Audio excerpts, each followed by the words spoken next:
modul 1.4 dari pendidikan calon guru penggerak angkatan 8. Ya, ini adalah profil saya. Saya sendiri Retno Wulandari sebagai calon guru penggerak angkatan 8 dari Kabupaten Rembang, Provinsi Jawa Tengah. Kemudian di sebelah kanan saya ada fasilitator saya, Ibu Indah Untari, dan kemudian di sebelah kiri saya adalah pengajar praktek saya, yaitu Ibu Markolis, yang beberapa waktu lalu sudah pernah hadir di tengah-tengah kita semua ketika pemaparan terkait dengan modul 1.3, dan juga ada pendampingan individu yang pertama dan juga pendampingan individu yang kedua.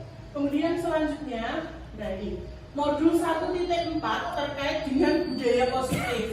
Apa itu budaya positif? Dengan penerapan tahapan Bagja, nantinya akan muncul sebuah pembiasaan-pembiasaan yang positif yang kita kenal dengan budaya positif. Budaya positif ini akan menciptakan rasa aman, kemudian nyaman, dan juga menyenangkan bagi murid selama dalam proses pembelajaran berlangsung. Budaya positif nantinya juga akan membantu dan mendorong murid dalam berpikir, kemudian bertindak, dan juga menciptakan sesuatu hal sebagai proses memerdekakan dirinya sendiri, sehingga terbangun watak mandiri dan bertanggung jawab di dalam diri murid. Kemudian yang selanjutnya, ini ada beberapa contoh implementasi atau penerapan budaya positif yang sudah kita lakukan di SD Negeri 2 Letek. Yang pertama yaitu adalah kegiatan amalan Jumat. Amalan Jumat ini sangat membantu kita semua, keluarga SD Negeri 2 Letek, kaitannya untuk bentuk dana sosial jika ada peserta didik atau murid yang sakit, kemudian ketika ada korban dalam hari raya Idul Kurban itu untuk membantu berlatih anak-anak dalam berkorban, kemudian juga dana sosial ketika ada murid yang sakit bisa diambil digunakan untuk menjenguk mereka. Dan kemudian yang kedua, ini adalah kegiatan sabertaling. Sabertaling ini adalah sapu bersih dan tata lingkungan. Di sini sudah terlihat jelas bahwa keluarga besar SD Negeri 2 Letek, baik itu guru, kemudian tenaga kependidikannya, dan juga murid-muridnya, serta bersama dengan kepala sekolah telah melakukan kegiatan sapu bersih dan tata lingkungan. Jadi menata lingkungan bagaimana hingga nantinya lingkungan SD Negeri 2 Letek ini menjadi lingkungan yang bersih, indah, sehat, dan juga nyaman digunakan dalam proses pembelajaran, dan anak-anak tentunya akan merasa lebih betah berada di SD Negeri 2 Letek.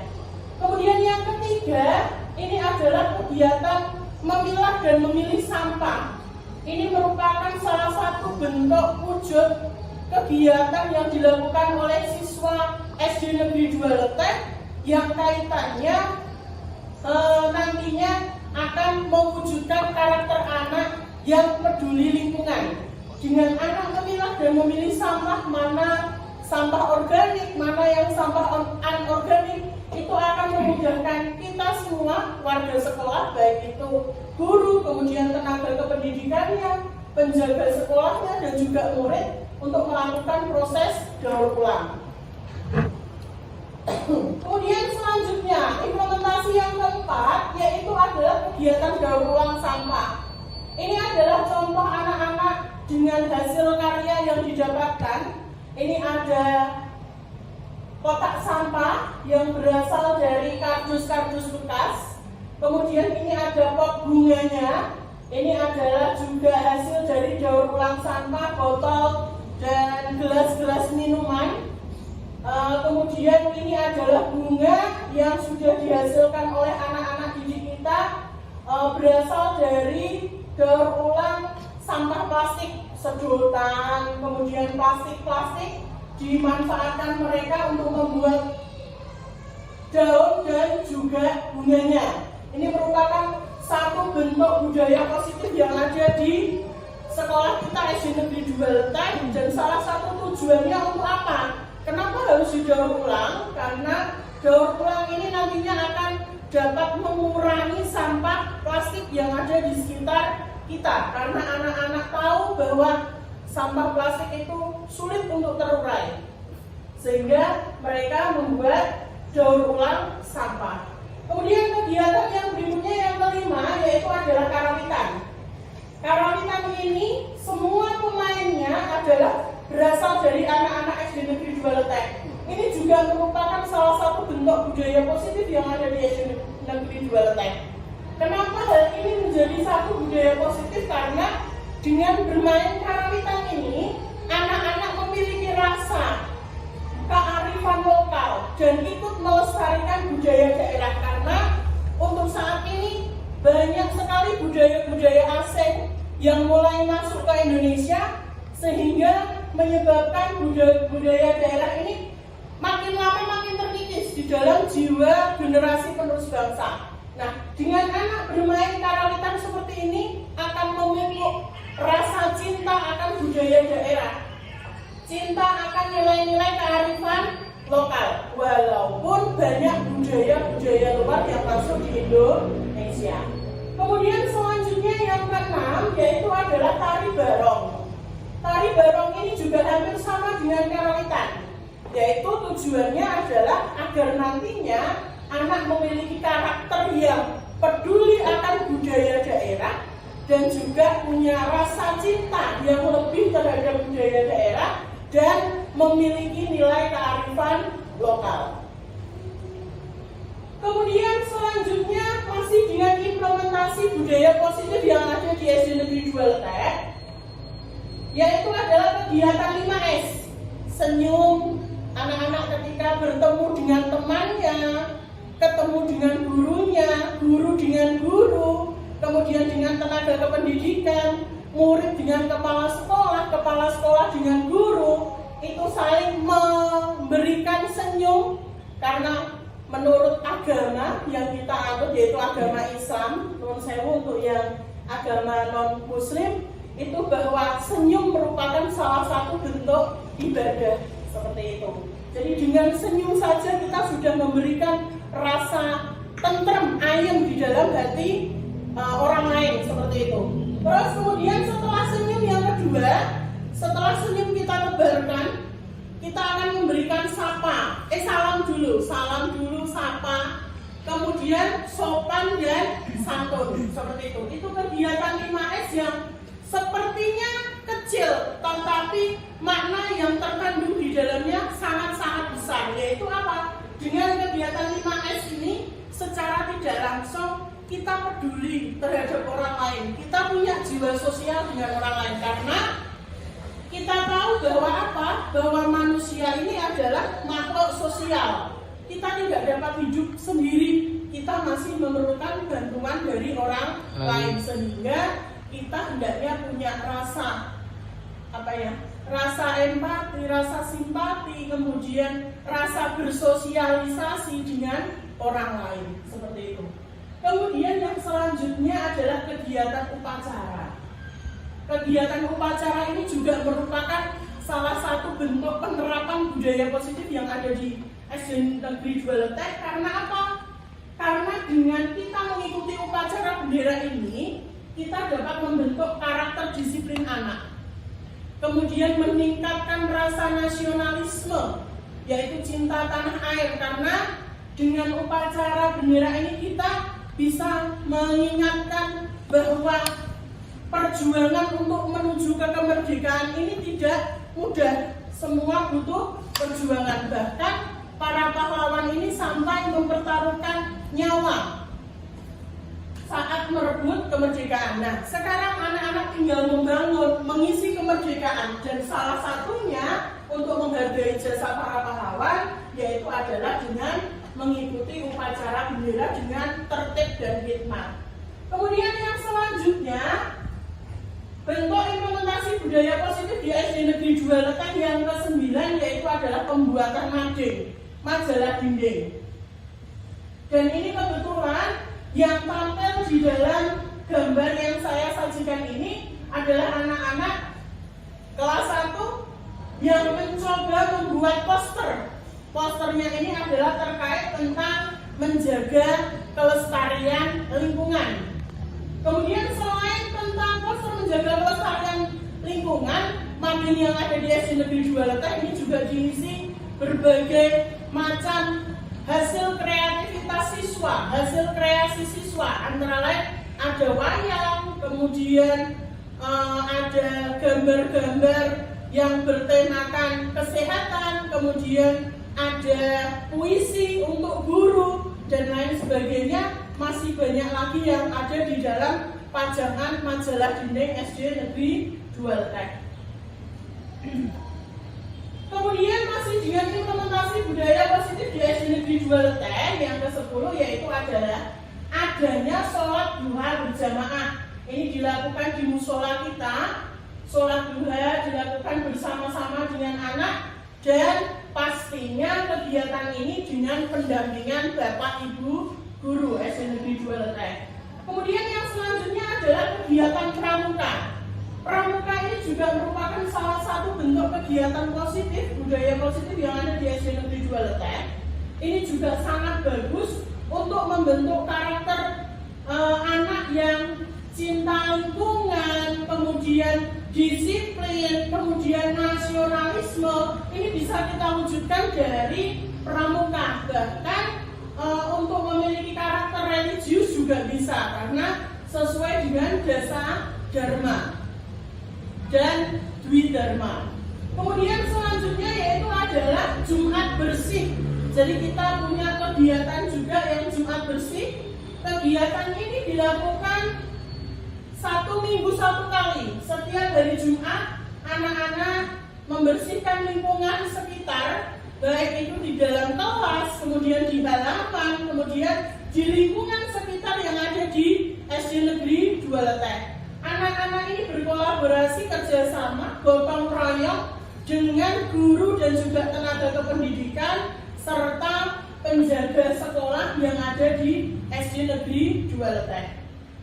Nah, itu tadi adalah bentuk-bentuk implementasi budaya positif yang sudah dilakukan di SD Negeri 2 Letek. Selanjutnya yaitu adalah materi yang terkait dengan disiplin positif. Apa sih disiplin positif itu?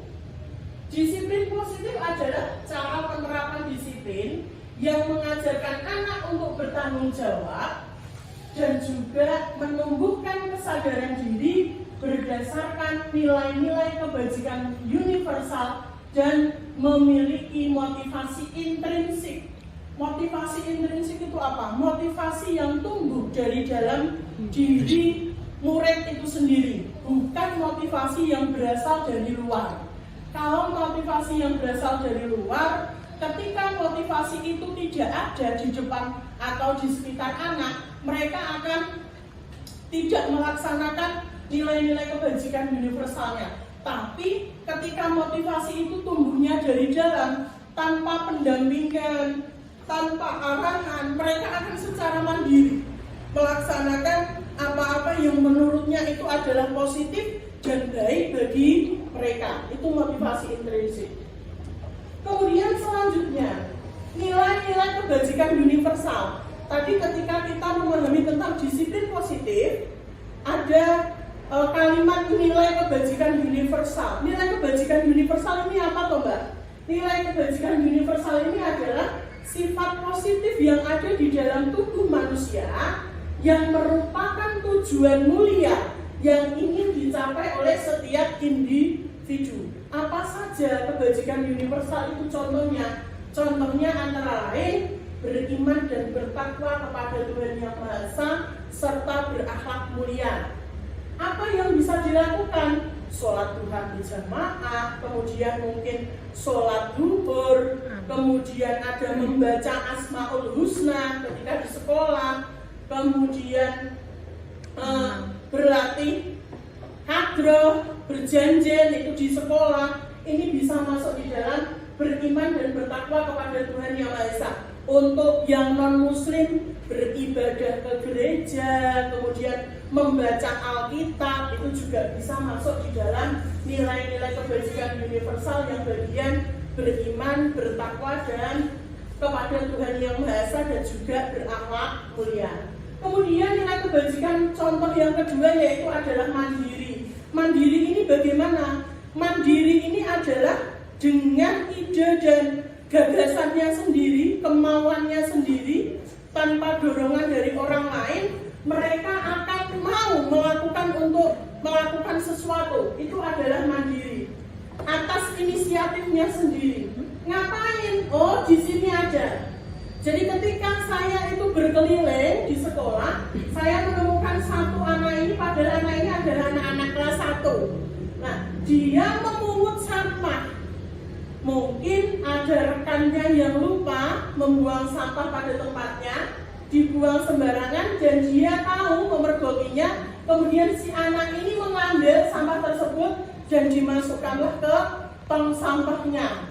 Nah, ini adalah bentuk kemandirian anak baru, anak kelas 1, tapi dia sudah mempunyai rasa mandiri terkait dengan peduli lingkungan. Peduli itu sebetulnya juga masuk di dalam nilai kebajikan universal. Kemudian yang ketiga adalah bernalar kritis, mempunyai sikap bernalar kritis.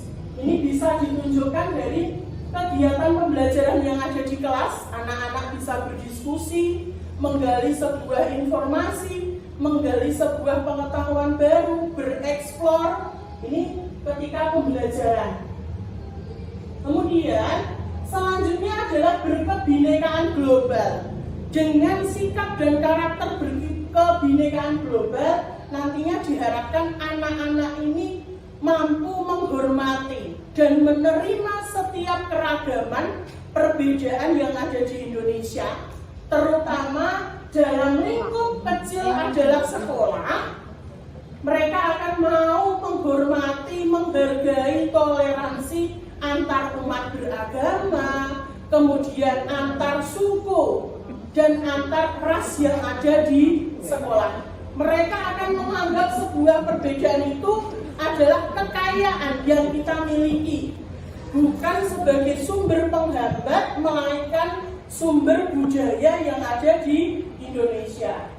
Kemudian yang selanjutnya adalah bergotong royong, bersama-sama melaksanakan kerja bakti, kebersihan lingkungan, kemudian bisa juga bergotong royong untuk piket. Itu juga merupakan masuk di nilai kebajikan universalnya bagian gotong royong. Kemudian kreatif, anak-anak punya ide gagasan baru terkait sesuatu. Ini saya contohkan terkait tadi daur ulang sampah. Mereka punya ide kreatif, plastik ini bisa lebih bermanfaat, punya nilai guna dan tepat guna. Saya mau buat apa ya? Oh, ada yang membuat bunga, ada yang membuat tong sampah, ada yang membuat figuran, semuanya dari bahan daur ulang. Dan masih banyak lagi nilai-nilai kebajikan universal yang bisa kita tunjukkan dalam kehidupan sehari-hari di sekitar anak sebetulnya.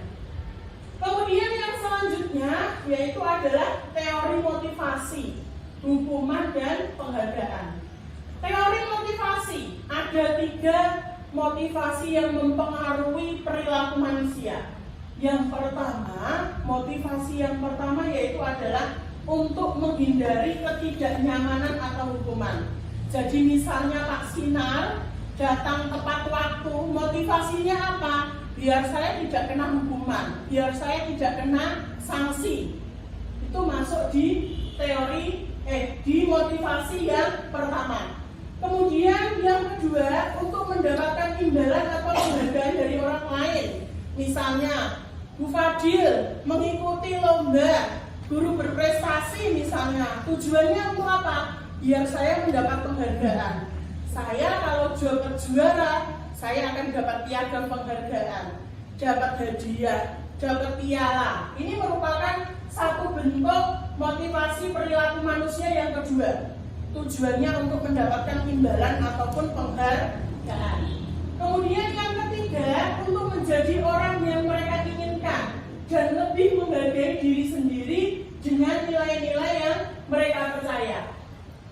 Ini merupakan salah satu bentuk bentuk motivasi intrinsik, jadi tidak memikirkan imbalan ataupun penghargaan atau hukuman atau sanksinya. Yang terpenting karena menurut saya ini adalah benar dan sesuatu yang baik, ya saya lakukan. Itu merupakan motivasi yang ketiga.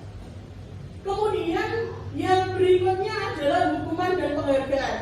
Ini yang masih berada di sekitar kita, dan saya sebelum memahami modul 1.4 pun juga pernah melakukan.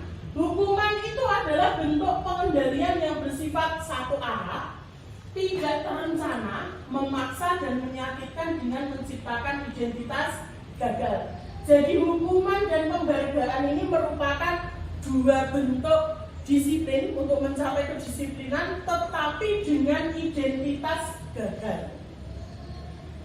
Kalau dulu saya juga pun punya perasaan seperti itu, bahwa dengan menghukum akan menciptakan sebuah kedisiplinan seperti itu. Tapi sebetulnya itu adalah identitas gagal. Karena apa? Anak tersebut akan mau melaksanakan dengan motivasi eksternal atau motivasi dari luar tadi. Benaturan untuk hukuman seperti itu. Itu yang tidak diharapkan. Yang diharapkan bagaimana anak ini bersedia dari dalam dirinya sendiri, karena ada motivasi intrinsik dari dalam dirinya mau melakukan sesuatu, bukan karena hukuman ataupun penghargaan. Nah ini, penghargaan adalah bentuk pengendalian perilaku seseorang dengan suatu benda atau peristiwa yang diinginkan yang dibuat dengan persyaratan. Biasanya anak-anak yang mendapatkan nilai 100 diberi sebuah penghargaan. Penghargaan ini akan menjadi penghargaan bagi anak yang menerima, tapi bisa menjadi hukuman untuk anak-anak yang tidak menerima. Karena apa? Mereka pasti di dalam dirinya paling singkok iku tok. Yang dapat hanya itu saja, sing pinter-pinter kok. Sedangkan saya nggak akan pernah dapat. Nah ini akan nantinya timbul dalam diri Anda, anak itu minder seperti itu. Seperti halnya nuwun sewu perankingan. Di dalam kurikulum 13 pun sudah dikatakan bahwa sudah tidak ada ranking. Karena ranking bagi anak yang bisa itu merupakan sebuah penghargaan. Tapi ranking bagi anak yang kurang mampu, dia bisa berakibat menjadi sebuah hukuman. Karena terlihat bahwa saya ini ranking 28 dari anak 28. Ini kalau anaknya tidak kuat mentalnya nanti bisa kasihan seperti itu. Jadi tolong hindari dengan rankingan. Kemudian selanjutnya, nah ini ada kebutuhan dasar manusia. 5 kebutuhan dasar manusia menurut Dr. William Glasser dalam Choice Theory. Yang pertama adalah kebutuhan bertahan hidup. Ketika Pak Sinar hari ini misalnya mengambil baksonya Bu Nining, tak tanya, Pak Sinar kenapa kok mengambil baksonya Bu Nining? Kan salah ya, baksonya orang lain kok diambil. Kenapa Pak Sinar kok ambil baksonya Bu Nining? Pak Sinar bilang, oh lapar, saya tadi belum makan, tidak diberi bekal dari rumah. Nah ini berarti Pak Sinar menerapkan kebutuhan bertahan hidup. Tapi kalau Pak Sinar itu jawabannya, misalnya Pak Sinar mau mengambil baksonya Bu Nining. Pak Sinar kenapa kok mengambil baksonya Bu Nining? Biar saya diperhatikan Bu Nining. Mencari perhatian. Ini lah caper. Itu merupakan bentuk kebutuhan cinta dan kasih sayang. Karena Pak Sinar ini kurang kasih sayang. Dia ingin merasa diperhatikan, disayangi, sehingga tali bahasa ini kitik-kitik. Nah, tak jubok cah, aku belum diperhatikan. Nah, itu. Ini adalah kebutuhan dasar yang kedua. Kemudian kebutuhan dasar yang ketiga, Pak Sinar tak tanya, Pak, jenengan kok ambil kenapa? Ya terserah saya. Dia ini pengen mencari kebebasan. aku mau iki nggonku gak enak kurang pedes, yo aku njupuk nggone Mbak Nining sing rada pedes. Dia pengen memilih. Punya saya ketoknya kok gak enak, lebih menarik punyanya Bu Nining, sehingga ambil punyanya Bu Nining. Ini kebutuhan akan pelihara. Rumput tetangga lebih hijau katanya Bu Titin. Kemudian yang keempat, kebutuhan akan kesenangan. Karek aku senengnya ini kok.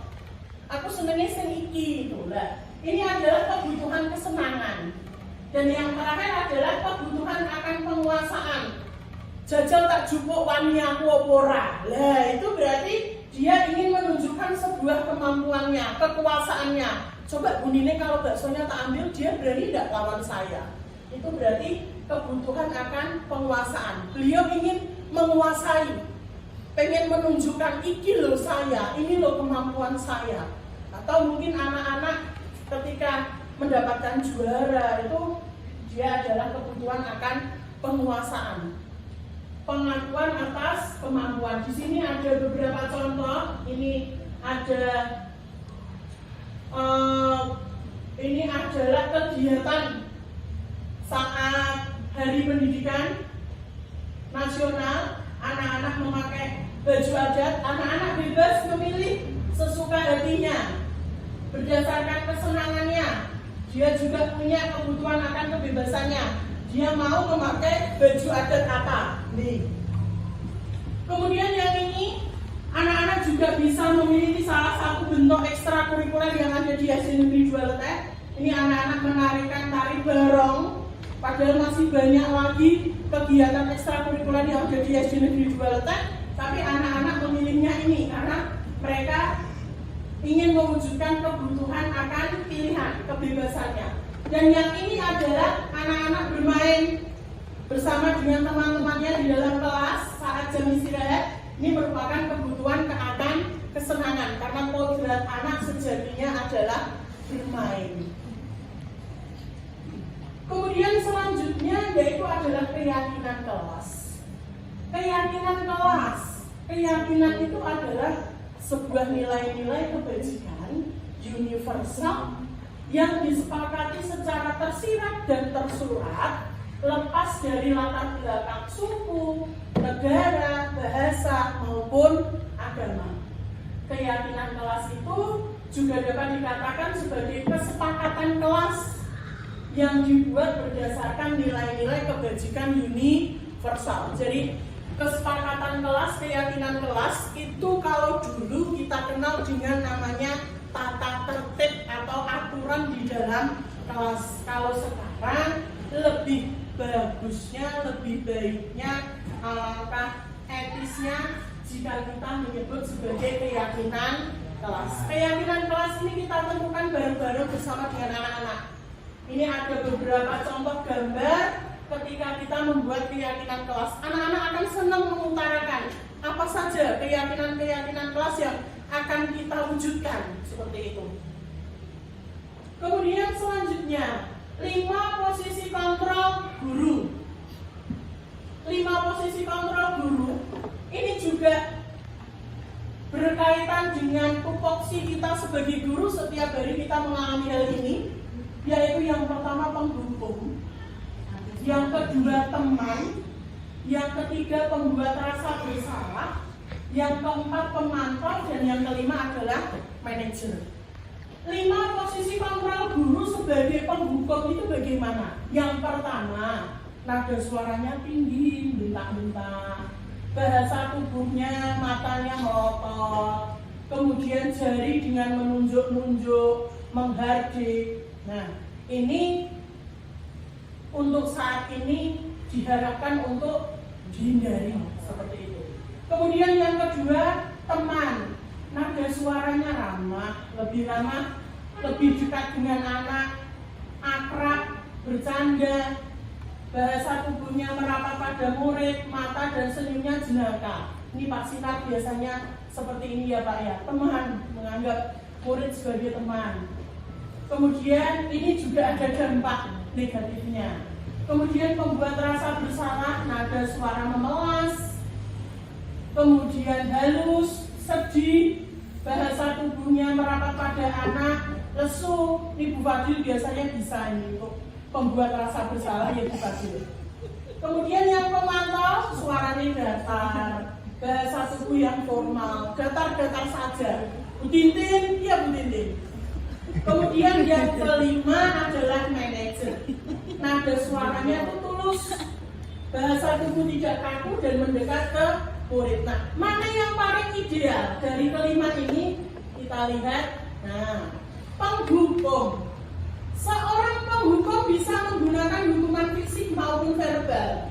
Jadi penghukum itu tidak hanya berupa fisik toh, tetapi lewat tutur kata kita, lewat omongan kita itu bisa juga menjadi seorang penghukum bagi anak, yaitu sifatnya yang verbal. Orang-orang yang menjalankan posisi penghukum senantiasa mengatakan bahwa sekolah memerlukan sistem atau alat yang dapat lebih menekan murid-murid lebih dalam lagi. Guru-guru yang menerapkan posisi ini akan berkata, patuhi aturan yang ada. Awas kalau tidak mematuhinya. Kamu selalu saja salah. Kok Rano bener ini kapan bener seperti itu. Selalu mesti kok numpuke paling gurih. Nah, ini adalah penghukum. Kemudian yang membuat rasa bersalah. Pembuat rasa bersalah akan menggunakan keheningan yang membuat orang lain merasa tidak nyaman, kemudian bersalah, merasa rendah diri. Jadi menyudutkan orang dengan kata-kata yang halus, menyentuh dengan kata-kata agar tersentuh, sehingga mereka itu merasa, oh iya, saya sudah melakukan sebuah kesalahan. Kata-kata yang biasa digunakan yaitu adalah, ibu sangat kecewa sekali, ibu nggak menyangka kalau kamu akan melakukan hal ini misalnya. Berapa kali Bapak harus memberitahu kamu ya, kan ini sudah tidak boleh, kok kamu melakukan seperti ini, misalnya seperti itu. Terus kemudian gimana coba kalau orang tuamu mengetahui hal ini, bagaimana perasaannya? Ini adalah contoh-contoh kata-kata yang kita gunakan ketika anak sudah melakukan kesalahan. Nah, kita bisa menempatkan posisi kontrol di pembuat rasa bersalah, itu contohnya itu. Terus kemudian di posisi ini murid akan memiliki penilaian diri yang buruk terhadap diri mereka. Berarti dia merasa, oh berarti awakku ini paling salah, saya ini adalah orang yang paling salah, saya sudah melakukan kesalahan. Murid merasa tidak berharga lagi dan telah mengecewakan orang-orang yang disayangi. Ini untuk pembuat rasa bersalah. Makanya untuk penghukum dan pembuat rasa bersalah ini diharapkan juga tidak dilakukan. Kemudian selanjutnya, sebagai teman, posisi kontrol sebagai teman, yaitu posisi teman ini pada guru bisa bersifat negatif, juga bisa bersifat positif. Positif di sini berupa hubungan baik yang terjalin antara guru dengan murid. Dan posisi negatif akan terbentuk bila suatu saat guru tersebut tidak membantu murid, maka dia akan merasa kecewa, muridnya merasa kecewa. Jarine konco, katanya teman, kok saya tidak dibantu? Itu. Dan kekecewaan itu biasanya akan melekat di dalam dirinya. Itu kalau kita memposisikan diri kita sebagai teman, itu dampak negatifnya. Kata-kata apa saja yang bisa kita gunakan dalam memposisikan diri sebagai teman? Yang pertama, ayo bantulah Bapak, bantulah Ibu, ayolah bantulah, jangan seperti ini ya nak, seperti itu. Atau ayo ingat gak bantuan yang kemarin saya berikan. Terus kemudian ya sudah, hari ini gak apa-apa, nanti untuk yang lain waktu saya bantu untuk menyelesaikannya, misalnya seperti itu. Itu adalah posisi kontrolnya sebagai teman. Kemudian berikutnya adalah posisi kontrol sebagai pemantau. Pemantau itu adalah kita bertanggung jawab atas perilaku orang-orang yang kita awasi. Dengan menggunakan sanksi atau konsekuensi, kita dapat memisahkan hubungan pribadi kita dengan murid sebagai seseorang yang menjalankan posisi pemantau. Apa saja pertanyaan-pertanyaan yang bisa diajukan ketika kita memposisikan diri sebagai pemantau? Yang pertama, kita kembalikan lagi aturannya apa, konsekuensinya apa, kemudian sanksinya apa. Kita tanyakan apa yang sudah kamu lakukan, itu sebagai pemantau. Karena seorang pemantau itu akan sangat mengandalkan perhitungan, catatan dan juga data sebagai bukti atas perilaku yang sudah dilakukan oleh seseorang. Nah, dua ini juga diharapkan kalau bisa mulai dikurangi. Dan yang paling idealis ternyata adalah posisi manajer. Apik posisinya, paling puncak manajer. Karena posisi manajer ini adalah posisi di mana guru berbuat sesuatu bersama dengan murid. Jadi guru tidak melakukan sendirian, tetapi ada kolaborasi dan kerjasama dengan murid untuk memecahkan suatu masalah atau permasalahan. Nah ini, guru mempersilahkan murid mempertanggungjawabkan perilakunya, mendukung murid agar dapat menemukan solusi atas permasalahannya sendiri. Jadi kita tidak menghukum murid sendirian, enggak, tetapi kita bersama-sama mencari solusi bagaimana jalan keluarnya, bagaimana jalan terbaiknya untuk menghadapi masalah tersebut. Di sini penekanan bukan pada kemampuan membuat konsekuensi, enggak. Kalau konsekuensi berarti tadi sebagai pemantau, namun kita yang tekankan adalah adanya kolaborasi dengan murid bagaimana memperbaiki kesalahan yang sudah terjadi. Jadi seorang manajer itu nanti bisa berkata dengan apa yang kita yakini. Keyakinan kelas kita apa yang kamu yakini? Apa kamu meyakininya? Apakah kamu mau memperbaikinya? Lalu bagaimana jalan solusinya? Itu ada di sini. Apa rencanamu untuk memperbaiki masalahmu? Apa rencanamu untuk memperbaiki permasalahan ini? Itu ada di dalam posisi kontrol manajer. Dan ini adalah posisi kontrol yang paling idealis yang saat ini dapat kita terapkan dalam proses pembelajaran di sekolah. Tugas seorang manajer bukan untuk mengatur perilaku seseorang, tetapi kita bertugas untuk membimbing murid untuk dapat mengatur dirinya. Nantinya diharapkan murid akan memiliki karakter yang mandiri dalam menyelesaikan permasalahannya.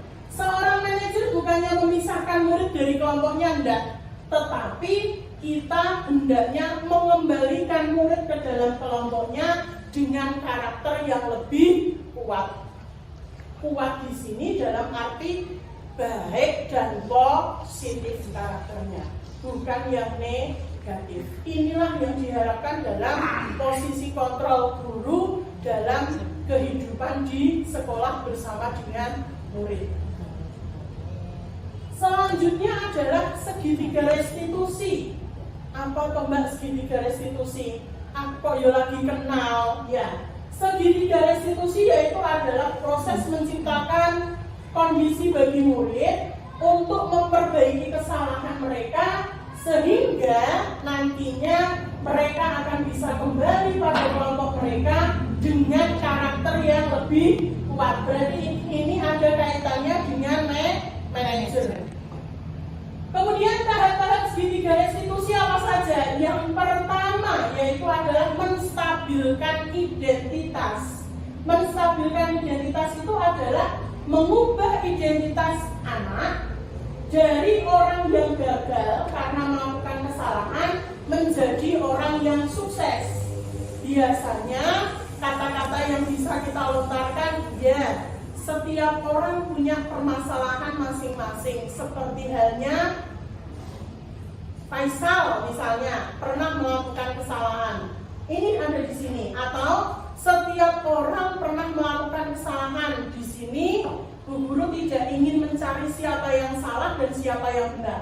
Itu ada di dalam menstabilkan identitas. Bahwa kita kembali lagi ke sifat manusia, kodrat manusia bahwa setiap orang itu pernah melakukan kesalahan. Tak ada gading yang tak retak, tidak ada manusia yang sempurna. Tapi kata-kata itu jangan berhenti sampai di situ saja. Kalau berhenti sampai di situ saja, berarti nantinya anak akan merasa dibombong. Wah, gak apa-apa berarti, gak apa-apa berarti saya ketika melakukan kesalahan. Tapi kita lanjutkan ke tahap berikutnya, yaitu adalah validasi kebutuhan. Kita tanyakan, kenapa kamu melakukan hal itu, Faisal? Mengapa kamu melakukan itu? Apa tujuanmu melakukan hal itu, misalnya? Nah, ini ada di validasi kebutuhan.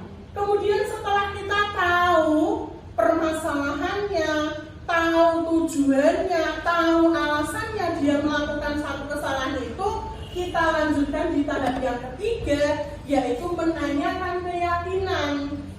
Kita mengembalikan lagi menuju ke keyakinan kelas yang sudah dibentuk. Misalnya Faisal mencubit temannya saat mengerjakan.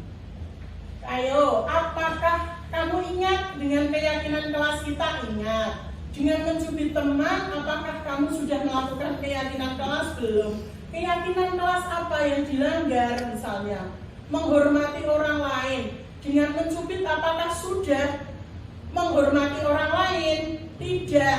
Lalu kalau tidak menghormati orang lain atau melanggar keyakinan kelas, dengan cara apa kamu memperbaikinya? Atau apakah Faisal mau memperbaiki kesalahan ini? Mau. Dengan cara apa? Kita tawarkan solusinya bersama. Kita cari jalan keluarnya bersama, berkolaborasi dengan murid. Diharapkan dengan hal ini nantinya akan terbentuk sebuah motivasi intrinsik yang timbul di dalam tubuh anak, dan anak punya pribadi karakter yang bertanggung jawab.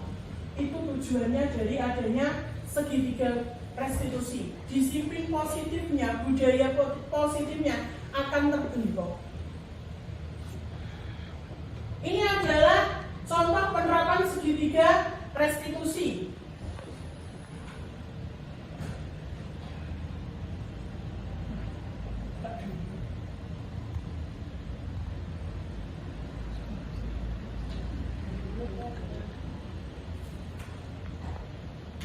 Ini adalah contoh penerapan segitiga restitusi yang sudah saya lakukan bersama dengan murid saya. Ini adalah Halwa.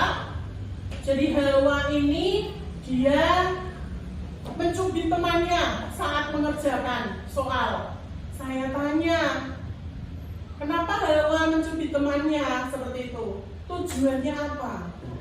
Ternyata dia hanya iseng. Dia iseng, pengen bercanda dengan teman-temannya. Mohon maaf, ini speakernya baterainya habis tadi, belum dicas jadi tidak bisa ada suaranya. Laptopnya speakernya agak blank. Kemudian saya tawarkan kepada Halwa, bagaimana? Apakah Halwa mau memperbaiki kesalahanmu? Ya Bu, saya mau memperbaiki kesalahan saya. Kemudian bagaimana caranya memperbaikinya?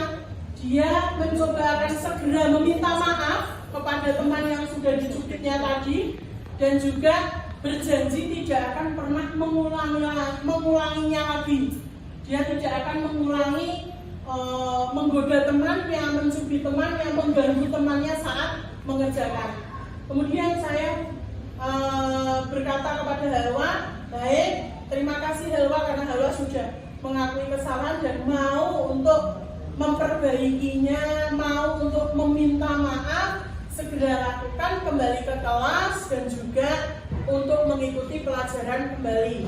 Saya yakin Halwa ini mampu menjadi pribadi yang lebih baik. Kemudian Halwa berpamit untuk kembali ke kelas dan minta maaf terhadap temannya yang sudah dicubit saat mengerjakan soal. Seperti itu. Ini untuk segitiga restitusi. Mungkin nanti ketika Bapak Ibu guru di kelas menemukan hal-hal yang terkait dengan masalah dengan murid, bisa mulai saat ini karena sudah paham terkait dengan segitiga restitusi, bisa menangani dan memecahkan masalah, mencari solusinya dengan menggunakan dan menerapkan segitiga restitusi seperti itu. Bu Yana mau menggunakan segitiga restitusi?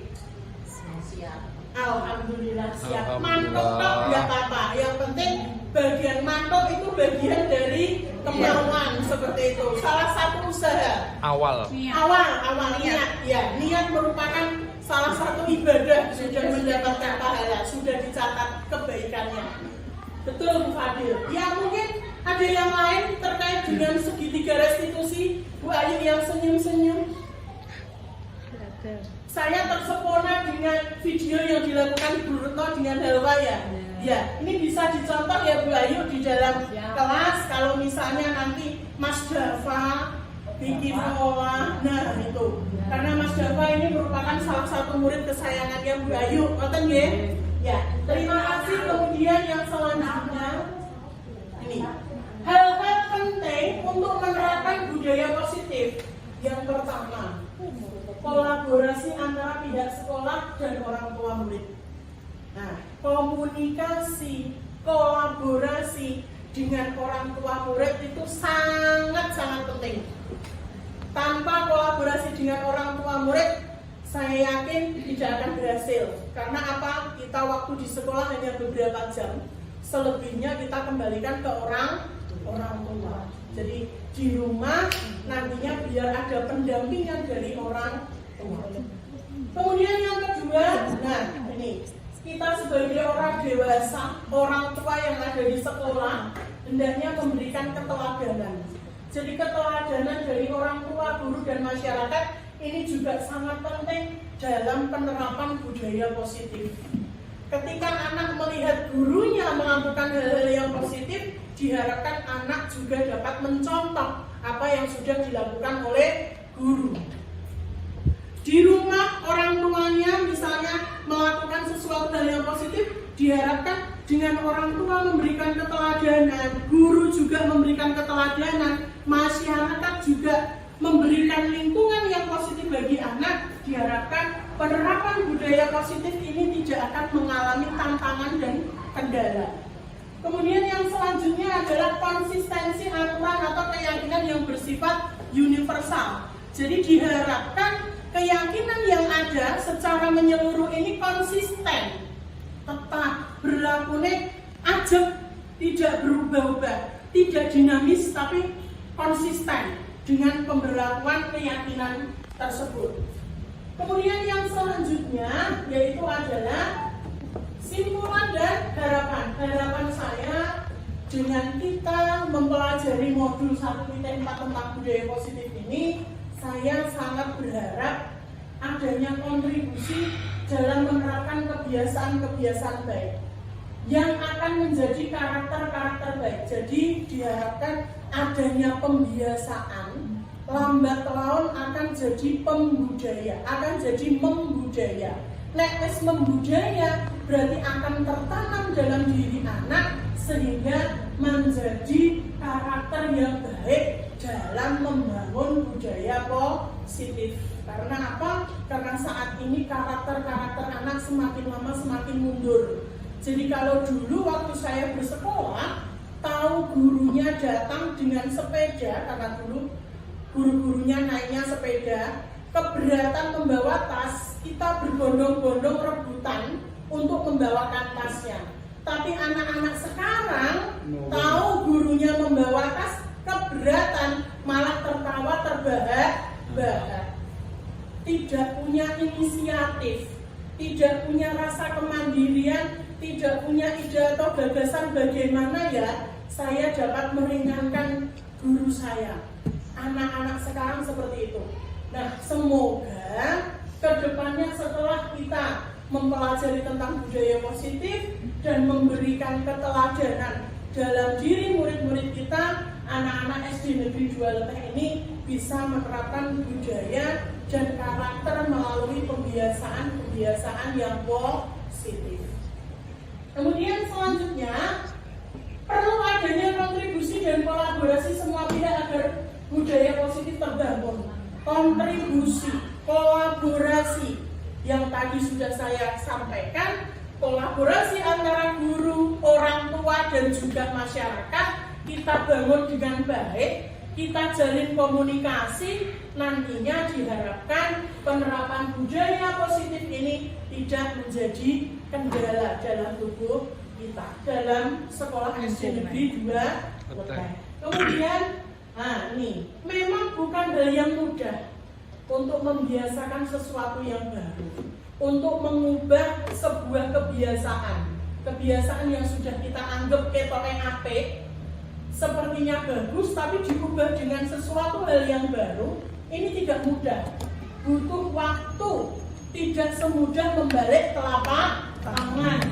Tetapi saya yakin jika semua itu dimulai dari diri sendiri dan dimulai dari sekarang, lambat laun, sedikit demi sedikit, kita nantinya akan mampu mencapai, mampu menggapai apa yang kita cita-citakan, yaitu pendidikan, kebahagiaan, dan juga keselamatan yang setinggi-tingginya untuk kita bersama warga SD Negeri 2 Letek. Terutama adalah membentuk karakter positif yang ada dalam diri murid.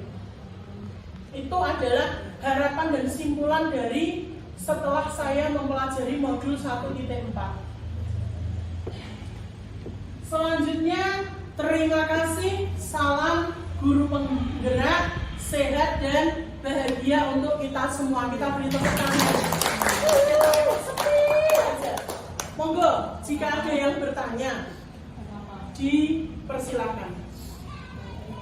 Karena sudah sangat full paparan. Bu Fadil, ya, monggo. Bu Ayu mungkin? Ya, saya tunggu. Masih saya tunggu siapa ya hari yang akan bertanya. Monggo.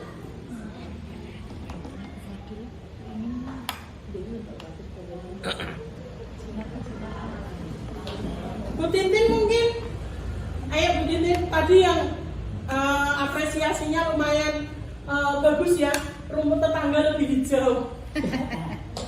Ya, agak sudah paham soalnya saya sudah mengikuti di PRN yang di situ. Alhamdulillah luar biasa, kita beri aplaus ya Bu Tintin. Nah, ayo Bu Fadil. Assalamualaikum warahmatullahi wabarakatuh. Ya, waalaikumsalam warahmatullahi wabarakatuh. Saya Nur Fadilatul Maisa izin bertanya terkait Ya. dengan penerapan kepada anak agar di lingkungan masyarakat terdapat berbagai macam ya, berbagai macam dampak positif dan negatifnya. Bagaimana kita selaku guru untuk menerapkan kepada anak agar anak memiliki budaya positif agar tidak terpengaruh Lingkungan yang negatif. Iya, terima kasih. Terima kasih untuk pertanyaan dari Bu Fadil. Mungkin ada yang lain? Kalau tidak ada, saya langsung jawab. Ya, tadi sudah ada bagaimana sih kiat-kiat kita untuk menerapkan budaya positif biar meminimalisir, bukannya kita itu menghilangkan kendala, enggak, tapi setidaknya mengurangi kendala-kendala dan hambatan-hambatan yang ada. Yang pertama, yang paling penting itu adalah jalin komunikasi dan kolaborasi dengan siapa saja, dengan orang tua, kemudian dengan masyarakat yang ada. Jadi kita berada di lingkungan sekolah ini itu jangan terus diam diri di sekolah, enggak, tetapi kita juga perlu memikirkan lingkungan di sekitar anak agar nantinya ketika kita sudah memberikan pemahaman, kemudian memberikan sosialisasi terkait dengan budaya positif bersama orang tua dengan lingkungan, ini nantinya mereka yang berada di lingkungan anak, baik itu lingkungan keluarga maupun lingkungan masyarakat ini dapat membantu kita dalam penerapan budaya positif.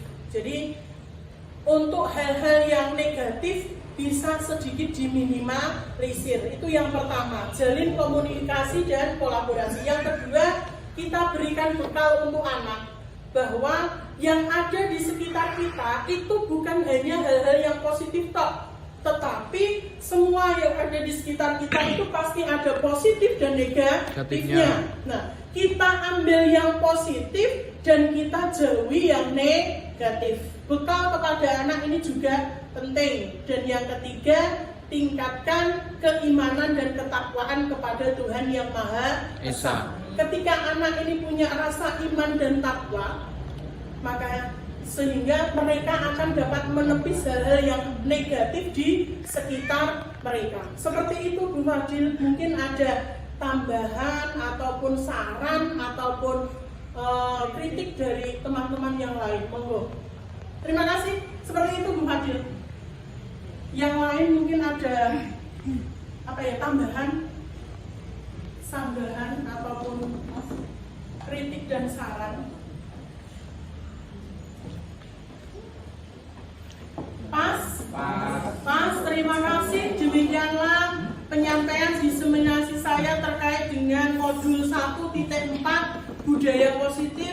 Semoga apa yang sudah saya sampaikan dan sudah saya diseminasikan ini mampu memberikan hal yang bermanfaat untuk kita bersama, dan memberikan bekal untuk kita membersamai anak-anak dalam proses pembelajaran, baik itu intrakurikuler, ekstrakurikuler maupun kegiatan-kegiatan pembiasaan yang ada di SD Negeri 2 Leteh. Semoga anak-anak didik kita menjadi anak-anak yang berkarakter. Terima kasih.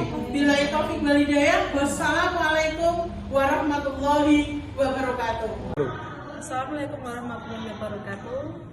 Setelah mengikuti diseminasi budaya positif dari arahan Ibu Retno Wulandari, saya merasa mendapatkan pengalaman yang sangat menarik yang sebelumnya saya belum mengetahui apa itu budaya positif. Saya sekarang menjadi paham dan terima kasih atas arahan yang diberikan dari Ibu Retno. Terima kasih. Assalamualaikum warahmatullahi wabarakatuh. Setelah saya mengikuti diseminasi budaya positif yang diberikan oleh Bu Retno Wulandari, saya lebih mengerti dan paham cara menyikapi keteladanan positif kepada anak. Assalamualaikum warahmatullahi wabarakatuh. Perkenalkan, nama saya Nining Mariana. Saya berasal dari SDN 2 Leteh. Setelah mengikuti pemaparan dari Bu Retno, saya menjadi mengerti materi budaya positif. Semoga saya dapat menerapkannya di kelas saya, seperti membuat keyakinan kelas bersama murid, menerapkan segitiga restitusi untuk memecahkan masalah bersama murid, dan melakukan pembiasaan-pembiasaan yang mengantarkan murid menuju karakter yang positif. Assalamualaikum warahmatullahi wabarakatuh.